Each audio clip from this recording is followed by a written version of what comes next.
So let's get underway.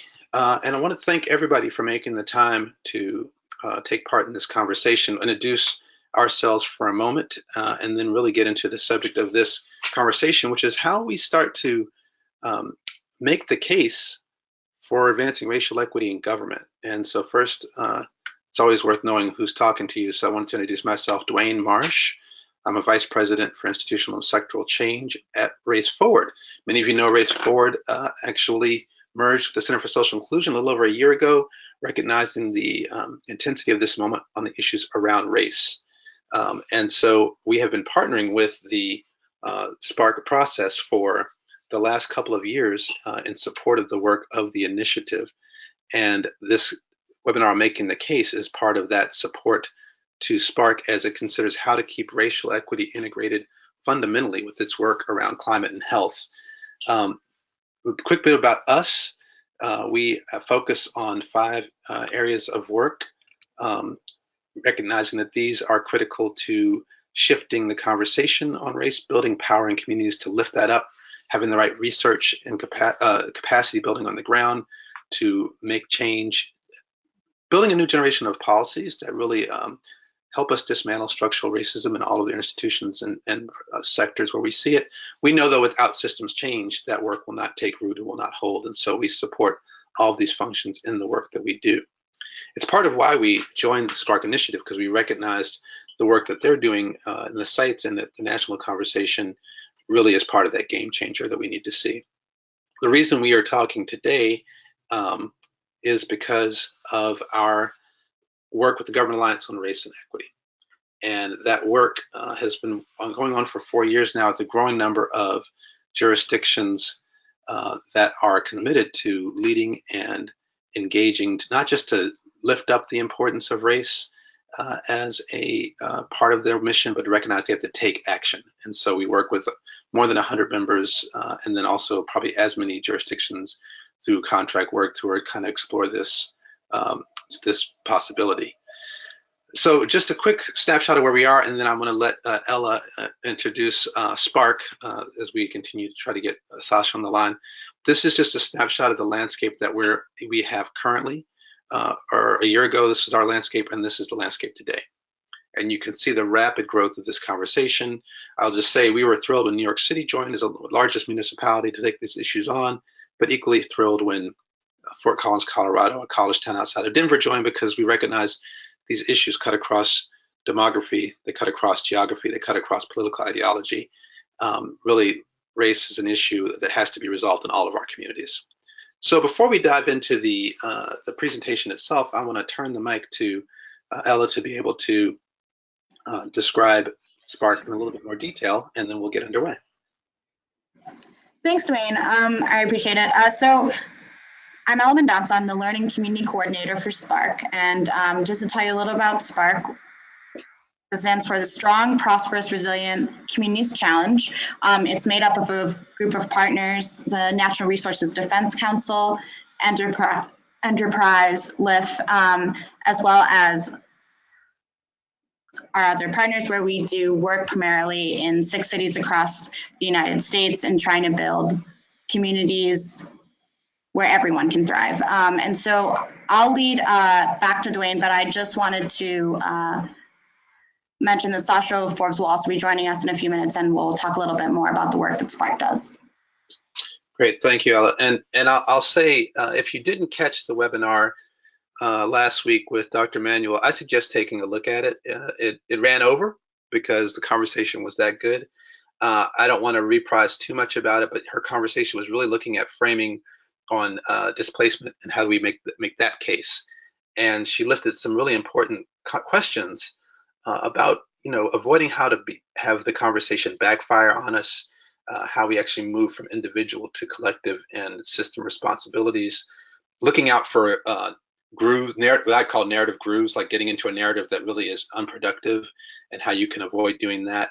She talked a bit about the sociology and brain science that leads to how people react to these kinds of issues.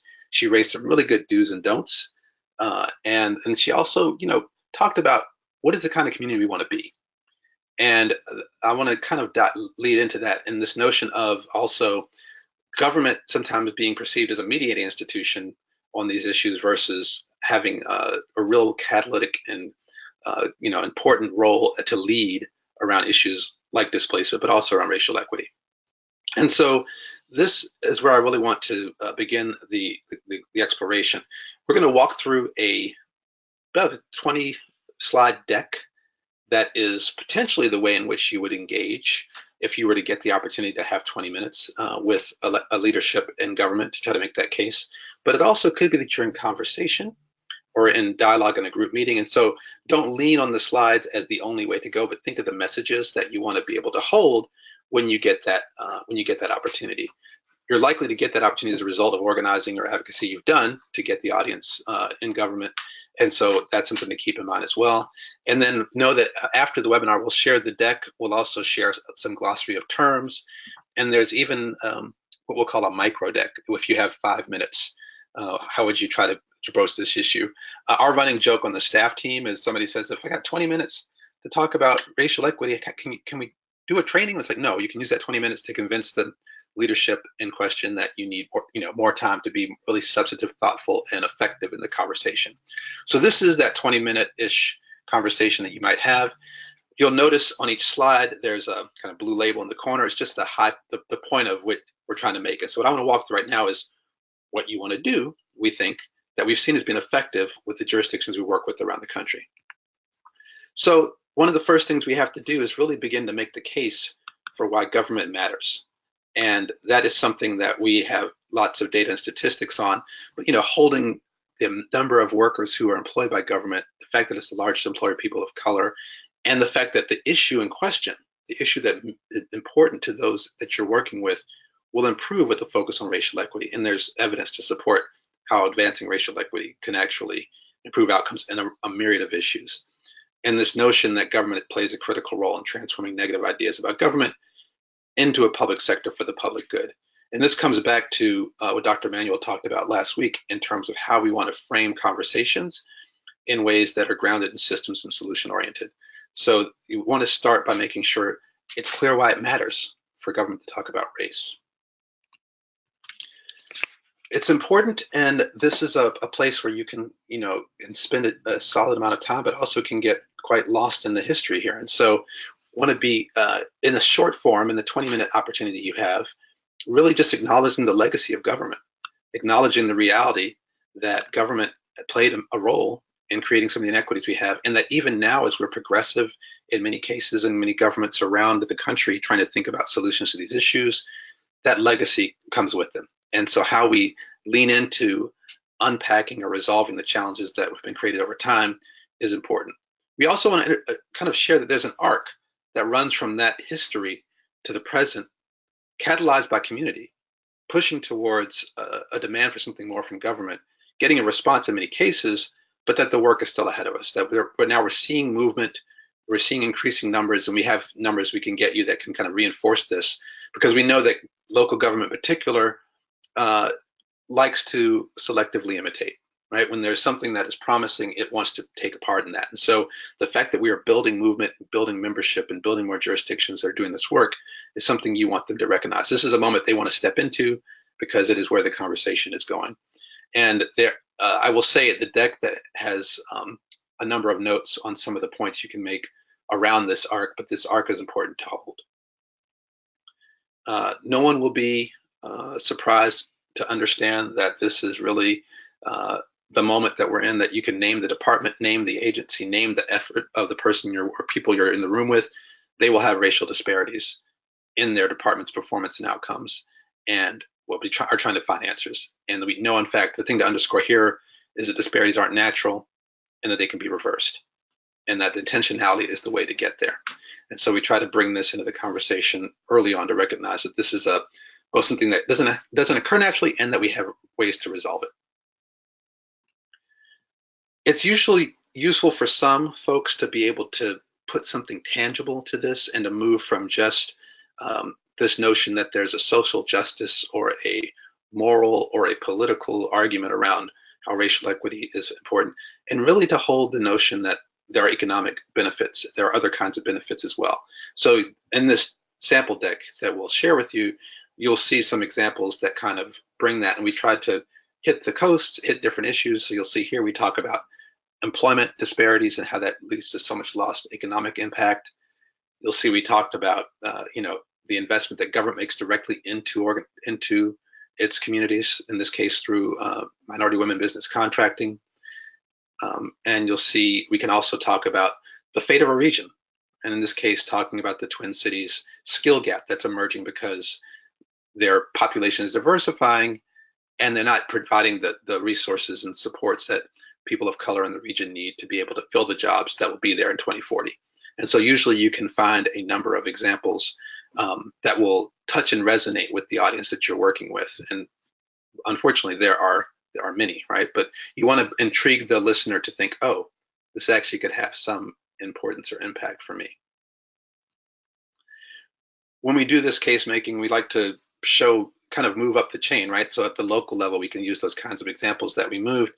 Dr. Manuel Pastor in particular has led a lot of the research around regional impacts in making the point that regions are the way in which we compete globally, and making the case that in fact regions that are more inequitable, much more likely to be able to bounce back from economic shocks, most likely to be economically competitive, and the inequities are both income, race, and others as well. And so this takes it from the local to the regional.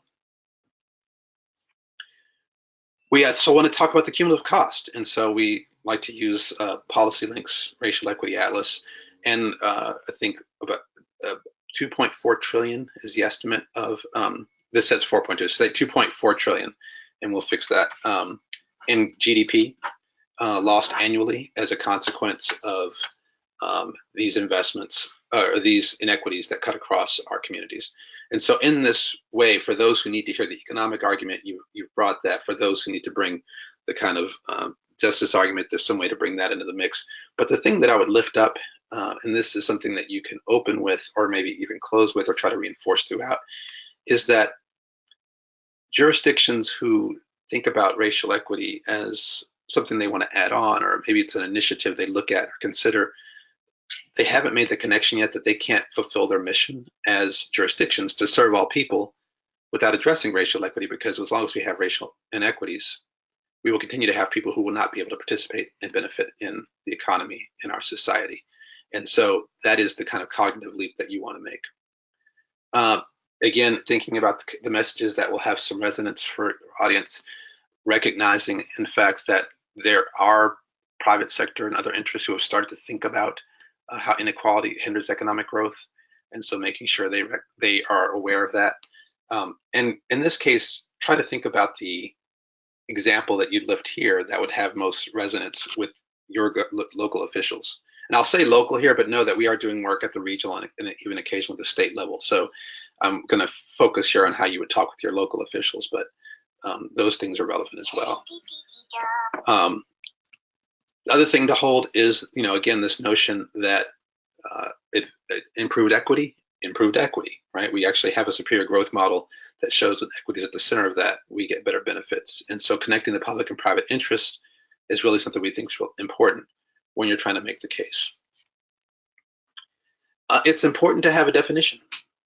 And so when we, whether we're training or whether we are in conversation to explore the possibility of training, or if we're sharing the model, we always like to make sure people are holding the definition. This definition is one that we are finding has had resonance in most of the regions where we've worked with government.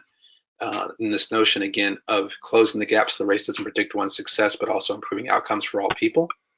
And I think it's worth spending a moment here to say, when you're talking with the audience you're working with, that targeting strategies to focus on those who are worse off is a huge part of this.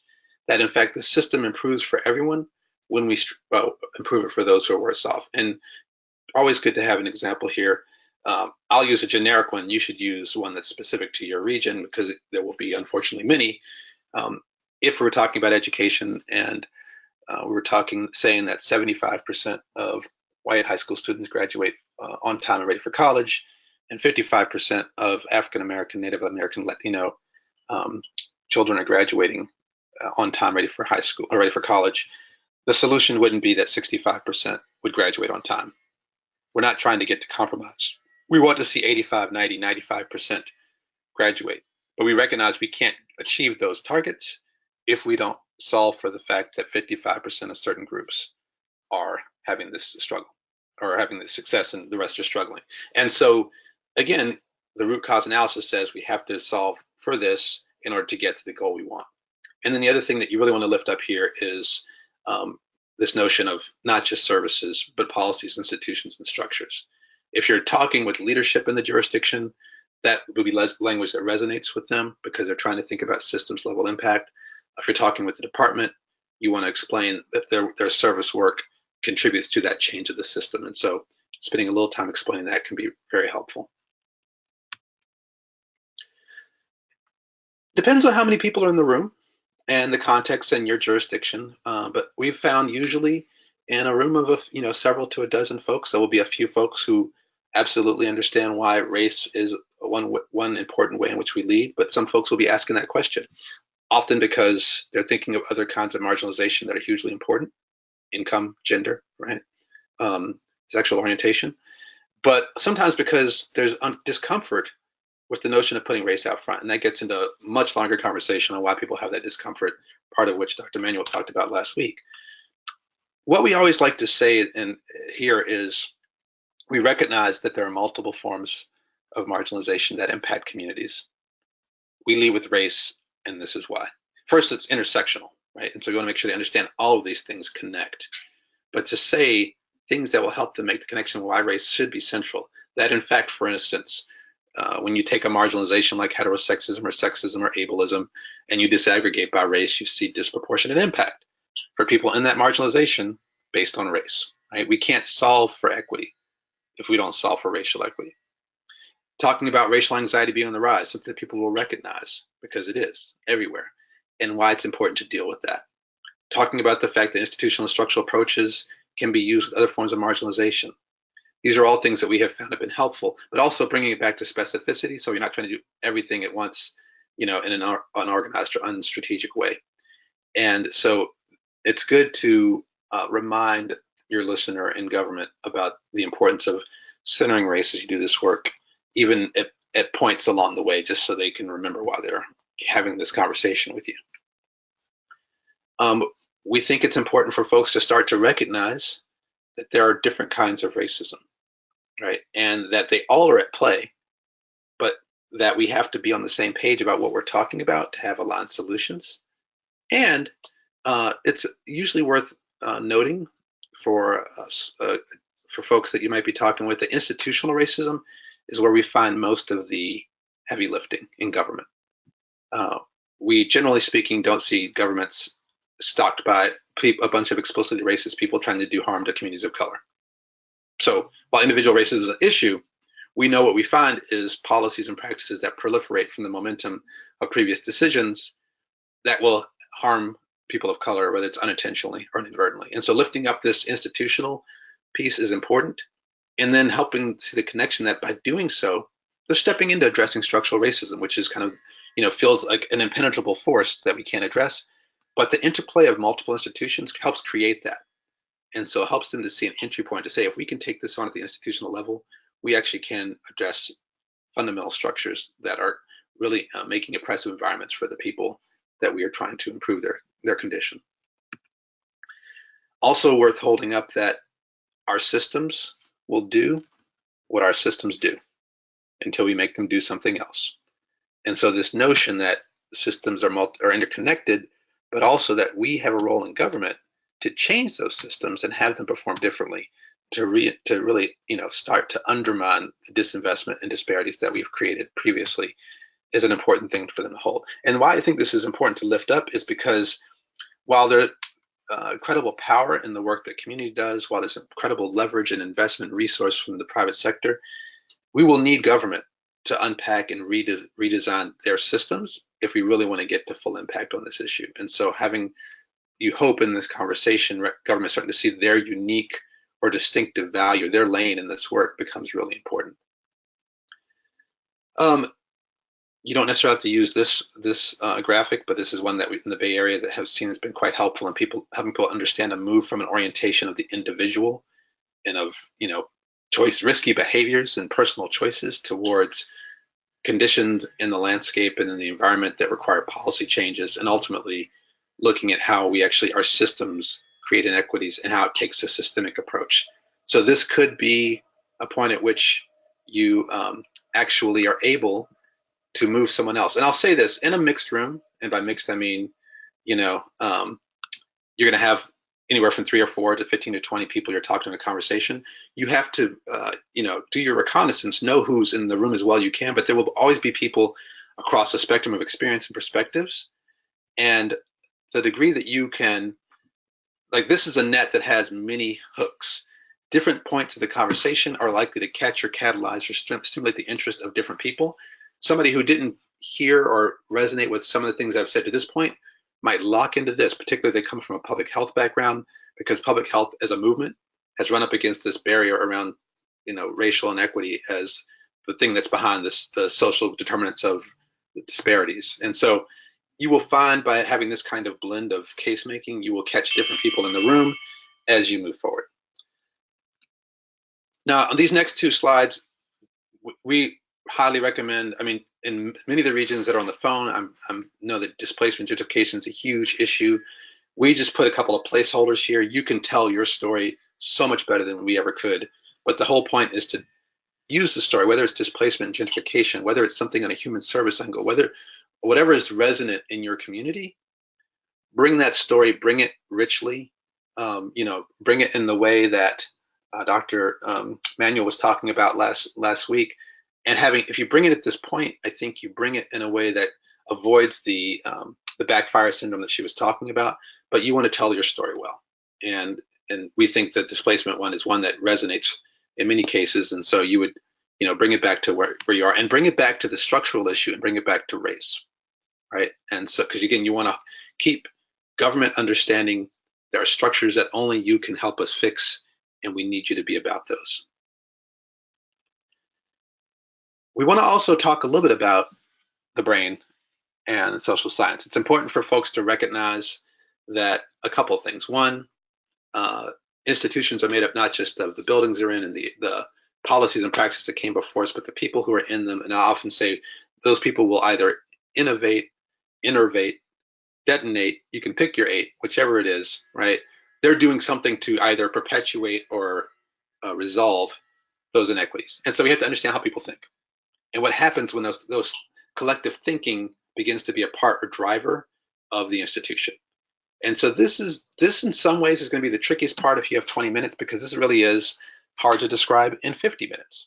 But you want people to recognize that bias is a natural brain function, that everybody has it, and that the challenge is that because of the way we are socialized, and because of how we learn, and because of the messages in media and many of their influences, those biases, while not harmful in an abstract, often are harmful when applied in government and other institutions. And so you want to distinguish between implicit and explicit bias, and the fact that most of what's dangerous is what's in the infrared. The implicit bias, that's a huge force in how policies are perpetuated, because we haven't done the intentional work to unpack those and understand where they produce outcomes. And again, you're looking for triggers for the audience, and the trigger you want them to have is, here's something that we actually don't address as well as we could, but we could address it better and have better results.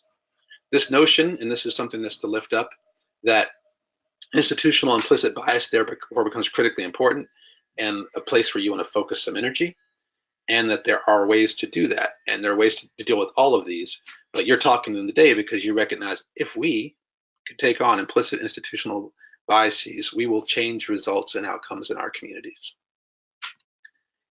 It's important to help them understand that this is the theory of practice, right? That this notion that where we can normalize conversations about race so that we have shared analysis and that people hold urgency, particularly in government, where we can operationalize using data and tools to understand our course of action, what strategies could actually improve results, and where we could organize, and again, organize in potentially non-traditional ways for government to build internal connections, to break down barriers and silos, to redefine partnership with the community and with other sectors, shifting power ultimately.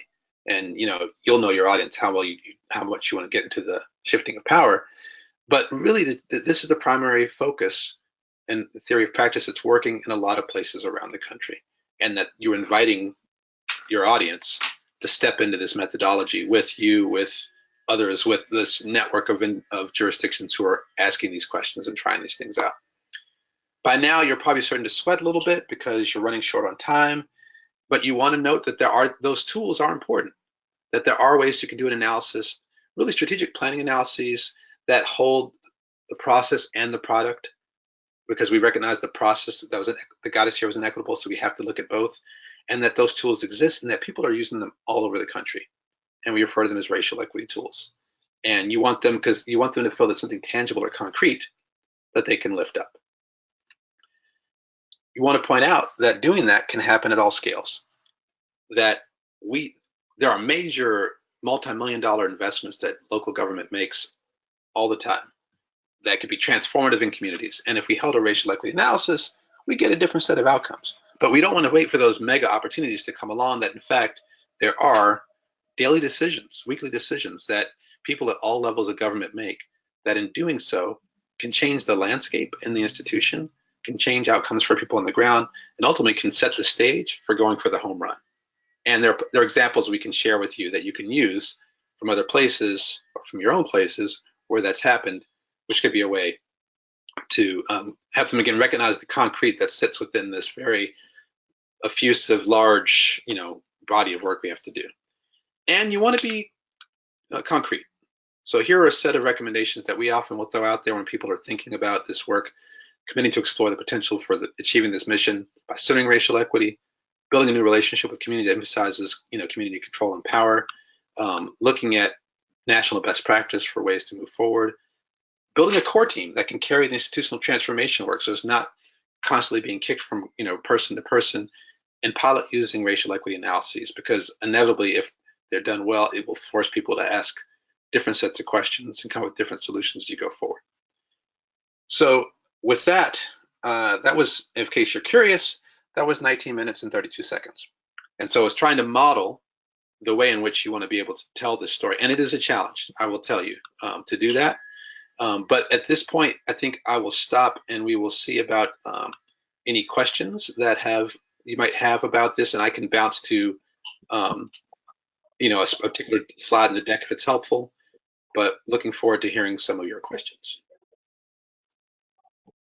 Thank you, Dwayne. And can you hear me? Sasha! Yay! Sorry. Oh, the stress was real. Hi, everyone. My name is Sasha Forbes, and I'm the State and Local Policy Coordinator for SPARC. My apologies that I was having some serious technical difficulties earlier. So I'll just be on for this portion to kind of help with the Q&A and get the conversation going. So if there are questions or reflections that you have, Ella, I believe Ella can unmute you, or you can submit your question in the chat box. But maybe one of the first thing that I would, we do have questions. Mila Borden. Okay, so I'll ask Mila's. Mila, are you on? I'll ask Mila's question in the meantime. So the question is, you say the systems need to be changed and the discussion needs to start with the idea of shifting power. In my city, the systems are maintained on purpose and by design, and no one is interested in shifting power. So they freak out at the idea of shifting power. What do you recommend? Yeah, you'll notice what I said on that one is you'll have to decide if you want to bring power into the conversation with community in your first pitch. What we have found is that even in jurisdictions where there's resistance to that, there usually isn't resistance to the notion of fulfilling your mission as a jurisdiction. And so if you can make the connection for them that by not addressing race actively, we continue to marginalize a particular group and we're not serving all people, that's usually the place where you can start. I also think it's important to do some reconnaissance and understand if you can get in the room someone in the government kind of infrastructure who resonates with the idea of lifting up or centering race in the work, so that there can be a voice in it that's not just your own saying this message. But if you're really kind of in a pinch, turn to the data, right? It's like, well, we continue to see that we are failing to meet the needs of these particular communities on almost every indicator. We need to rethink how we're going to get there. And this isn't about, this is really about how, again, how we fulfill mission. We need to try things that are going to help people participate. And the earlier slides about the economic impact, you might want to circle back to. And I didn't stay on that slide very long. One of my favorite examples in Seattle, they recognized 25 million in tax revenue lost annually just from the difference in unemployment between African Americans and whites. Right, so if they could reduce that the economic activity they would generate would produce 25 million in tax revenue. Those are the kind of things that often will resonate for folks who aren't comfortable holding on the deep system stuff or talking about power, but they do want to talk about what kind of return they're getting on their investment. Great, thank you. And so there's a part there in making it relatable as well. And I'm also wondering, Tiffany, if you are able to unmute yourself, I would love to link the conversations together from the webinar we had last week with the webinar today, and any reflections that you would want to have to bring things together for us. Yeah, can you hear me as well? We can hear you. Great. Hi there, Dwayne. So happy to join and happy to say, I think there's a lot of sort of connection between both of these presentations, which I hope people were able to make. The most explicit one, I think, is just that you're talking to a very particular audience. So I think, Dwayne did a fantastic job of saying, look at the folks who are in front of you and make the case to those folks. So these are folks who are trying to serve a particular mission, right? They have a particular sort of organizational frame that they're working from. And so our job is to sort of look at the folks on the other side of that table and make the case around that. The only caveat I would say is in terms of just thinking about the data, if you're going to lift up that data, make sure the data is specific to the folks who are across that table. So if you're making the case to policymakers in Seattle or Oregon and Chicago in the health department, then what's the data that actually galvanizes?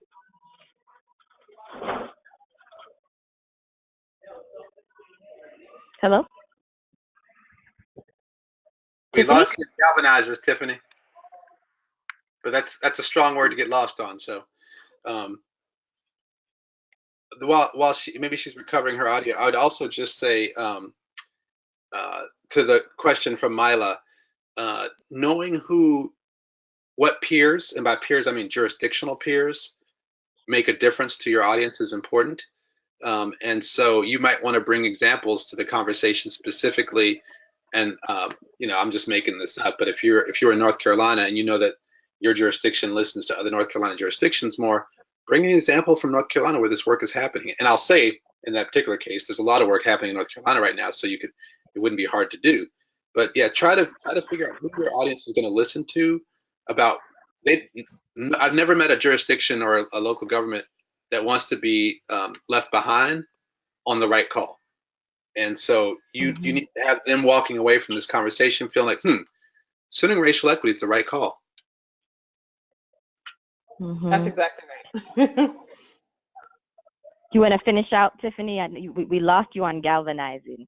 No, I think Dwayne said it perfectly. That was exactly what I was going to say, which is just that connective tissue between who's sitting across the table from you is incredibly important. And so making sure that whatever you are sending across, how are you pitching folks, is relevant to the folks who are across the table. So how do you make sort of racial equity important? How do you help them see their stake in solving that as a particular problem needs to be the thing that you lift up, and all the data, all the evidence, all the materials that you have should be reflective of that case. But I think that's exactly right what Dwayne just said. And so I guess for both of you, one of the questions that's coming up in some regions, I know I'm actually sitting here now in Miami, and one of the things that we just talked about, I just came from an event called The Color of Wealth, and something that came up was the differences in variation by wealth, right, regardless of ethnicity. So for example, you have if you are white Latina or black Latina, if you're a white Latina, you do better than if you are a black Latina, right? And some of those things have come up. But then what also came up was the position of government, where folks are in government. How do you have a conversation with people who are diverse or culturally not this, culturally different or homogeneous in culture, and talk about race when they feel like, oh, I'm already diverse, I already get it. How do you talk to that audience that feels like because I'm diverse or because I'm a different culture, I must get it, when clearly there are disparities within the conversation on race that's not being lifted up? And then when you look at the outcomes, it is that Black and brown communities continue to not do as well as white communities. So how do you have those conversations? So a couple of things. Okay, so first I'll say what I would say in the pitch versus what I would say in the training when you've got them locked in the room. In the pitch, you can point to whatever contemporary story will resonate in terms of recognize the difference between income and class and race. What's the driver? So the New York Times had an article last year where it explored and showed that African American boys who were born in the top quintile of income are still far more likely to fall out of that quintile, even fall down to the fourth quintile or into poverty than any other race, right? So income alone was not the driver. And so it's an article worth reading and absorbing to be able to say, we know income's critically important, but we see evidence that race plays a factor. And so again, if we're going to do our mission, we have to figure this out. The question about diversity, what I would say in the pitch is we have seen time and time again that diverse leadership is critically important as a step on the path, but it doesn't guarantee the results we want to see in our communities, right? But the reason is that these results are generated by structures and systems that have had generations to do their work. And so we can find places where there's leadership of color at the level of the mayor or the department heads, but that has not translated into the change we want to see because we're not doing the complete job of building in practices and changing our systems and structures. Now, at the training, you can go a little deeper with that and get into why that doesn't work as well. But at the level of the pitch, I would say just know that diverse leadership is important, but it's not enough to change the systems. So people personalize it. Look around the room. We're Black and brown and everything else. We got this. But it's like, no, there's still a system we have to dismantle and reconstruct. Mm-hmm. Yep. That's great. And any reflections on that, Tiffany? No, I think that's great. I think that's exactly right. I think sort of talking specifically about what people are seeing in the room, right? And I think that was exactly right. Diversity is what you see in the room, but what you don't see is probably the piece of the iceberg that's probably more important, right? The systems and the structures that actually undergird whether people succeed or not. And so because we're not addressing these other issues, we can't get to the outcomes that we care about. And the only other thing I would add is then making the pitch. So why is it important for that jurisdiction to solve that problem right now? Like, why is this the most important thing that Chicago, New York, San Francisco need to be solving right now? And to bring that in a way that is very thoughtful. Mm-hmm. Yep. Absolutely. Thank you. Other questions? By the way, for the question earlier, I'd be happy if there's a little more context offline that I forgot the person's name now, the questioner, Mila, wants to share. I can at least let you know what jurisdictions might be in your area or region where there could be some potential alliance or, envy or whatever it takes to, because what you want from this conversation is for the representation room to say, okay, so what's next? You get that wedge, get that foot in the door, a lot of things are possible. Yep. And I think Mila, you can unmute yourself. I think you've been unmuted. Just sending in some good comments.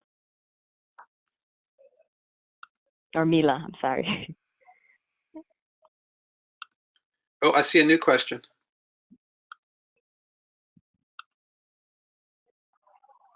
Okay, you can see it. Go ahead, Dwayne. I'm still having some issues. Says first, thank you. This is from Elizabeth K. I recently learned from the perspective of Native Americans gentrification as a result of the economic system that Europeans brought with them, capitalism. Specifically, gentrification is the process of wealth searching for the next place to create wealth, inevitably the place to create its potential. Land of the poorest people. The perspective is not new, rather is the plan for the country. Okay, this is quite a long question. I'm going to keep reading. Can you address this and whether or to what extent equity can be achieved only by addressing government systems as opposed to the country's economic financial system? How much time do we have? So here's what I'd say. Absolutely true. And what you want to do is get government, in this case, to recognize their contribution to what they see as their mission, which is we should be successfully supporting all of our residents to be able to be fully inclusive, in our communities. My personal take on the question of taking on capitalism, we have to position ourselves in a way that we can even look at that fundamental system question. And we are two chess moves away from that in most cases. How do we actually at least orient our systems towards deeper systems change, orient toward them holding this this frame around racial equity? Because if we can't do that, we can't even take on the fundamental stuff. The one example that I would use that just comes to mind of how we start to go upstream more, and actually comes from Seattle, which some of you know is where this work at a municipal level started 15 years ago, most formally. They started using racial equity analyses in their budget process, and it took them a few years to get that right. And by doing that, ultimately what they created was an environment in government where they could think bigger. And so they did that when their consolidated plan was due, and they actually built a racial equity analysis or framework in their consolidated plan. And then when they had done that, there was a chance for a 20-year development plan was due to come up for 2015 to 2035. And because they had done the first two things, they built it into that plan. And so the plan was an anti-displacement development plan for the city of Seattle. Now, does that mean that they've avoided gentrification? No, of course not. But it changed the frame of the conversation about how government was seeing its role in the development process, which comes from building the culture of we center racial equity, which takes a whole bunch of work. This conversation that you're having could be the entry point to beginning to change that culture in government. Mm-hmm. Right. And Dwayne, if you can see the questions, you can, just keep going with the responses. Okay. Well, just to comment that the system of federal funding supports racism. Well, in fact, most of our systems at least enable, if not support racism. And that's kind of why we are doing this work we're doing. What I will say for those who are on the call and work exclusively at government, we are seeing places where there's momentum and interest in government to think about this work differently. And the other thing I will say that's encouraging is I mentioned Seattle, as kind of the OG in this work from 2003, 2004. The Twin Cities in the mid 2000s, stepped into this work more ways. So there's like a dozen jurisdictions. What's happening now is folks are stepping in 2016 and 18 and 2019, and they don't want to take 15 years to get where those places got. They want to take 2 or 3 years to get there. And those places are saying, you can, right? You don't have to do everything we did. We were experimenting. We could tell you stuff to never do. Don't take as long as we took to get here. And so I think we are seeing a potential moment of acceleration. And I'll just say that community is so critical in that, because it's really building this kind of mutual support, challenge, partnership, advocacy, relationship with government that we don't let government off the hook. We acknowledge and recognize where they are trying to make these changes, but we're not forgiving, or we're not relenting on what we expect of our government institutions to do in their role in certain communities. So, not to soapbox too much, we are in a bit of a moment where we think we can shift the landscape a little bit. Absolutely. And so everyone has been unmuted by the moderator. So if you'd like to ask a question directly, you can unmute yourself instead of putting it in the question box to join the conversation.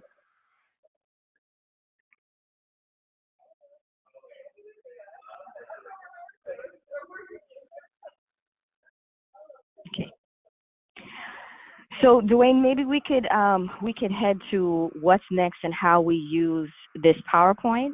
Did you already in the beginning talk about the 20-minute version and the 5-minute version and some of the materials that we have coming up and how we plan on pairing them together? Yeah, so some folks came on a little bit late, so I'll just say again, we have this deck that you'll get with, I saw one number inaccuracy, I'll fix and send it back to the team. There's a short form of this deck that it's in the form of a PowerPoint, but I promise if you get 5 minutes with an elected official or a government person, you say, hold on, let me get out my phone and show you this PowerPoint, you're not gonna get very far. So that version is kind of the distillation of this version that we would say, here's the quick messages you might want to get the 20-minute conversation with a set of folks that would then get you to what do we do next. We'll also share a glossary of terms that we've seen have been useful as well. And we're working with the SPARC team for those of you on the call from the sites to see how we can be helpful with you guys, seeing if this resonates, how it works, how we can even give you a little bit deeper exposure or training on this arc of conversation if it's useful. Mm-hmm. And so one thing I would say there is pairing up from the webinar that we had last week. I know a lot of people followed up and definitely wanted to work with Dr. T. That's my new name now. For you, Tiffany, working with Dr. T on some of the work around narratives and messaging. And so the good thing is being able to pair that with the making the case for racial equity and going even deeper. So if folks are interested and want more of the train the trainer and have the specific examples that work for their region, we are able to, offer that as well. And we're thinking about that in how we're collaborating with Race Forward as well as Dr. T, so that the work is aligned and we're offering something that could really be useful and tailored to your region and basically what's happening locally for you. Because I think it's one thing for us to kind of make the presentations and say, okay, this is what will work. But then the other reality is what's actually happening in your regions, and how can those messages be really tailored. So I'll pause there. I don't know if anyone has any questions or reflections on that next step, but you're welcome to reach out to me, and then I could make the connection to Dwayne. And if there's work that needs to happen between Dr. T and Dwayne, of course, Brenda and Devin are there as well to help us to bring all of this together. Oh, actually, so there's one question that's coming up. Can we go for it, Dwayne? Absolutely. Okay, so do you have particular advice on how to change your pitch for when people are on the same page and maybe and maybe have the same political affiliation as you, and what happens when they aren't?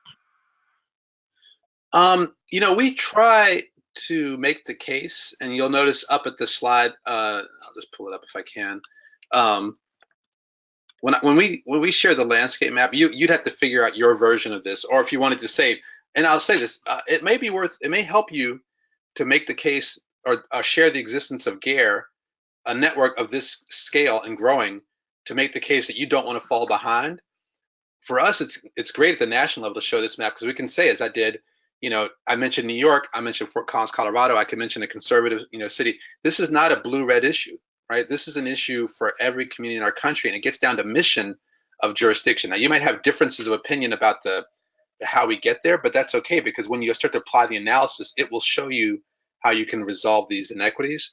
But I think what I always try to do is leap above the politics and leap to the mission that jurisdictions and public agencies have to serve their populations.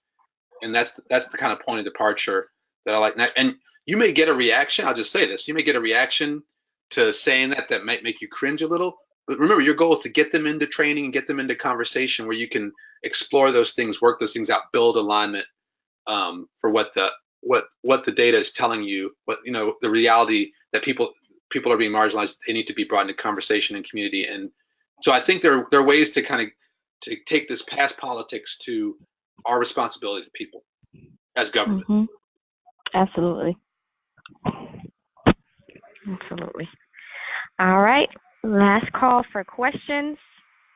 I see one about elected officials coming into office versus existing staff. I will say we work with the National League of Cities. They have a program called REAL, Racial Equity and Leadership, and they're particularly adept at helping to inculcate elected officials into the value of racial equity, and there's momentum there. And if you think that agency folks like to listen to each other about this stuff and figure out where everybody's going, you better believe electeds want to know what their colleagues are doing. So if there's any kind of log of the questions afterwards, I can try to make sure to make that connection.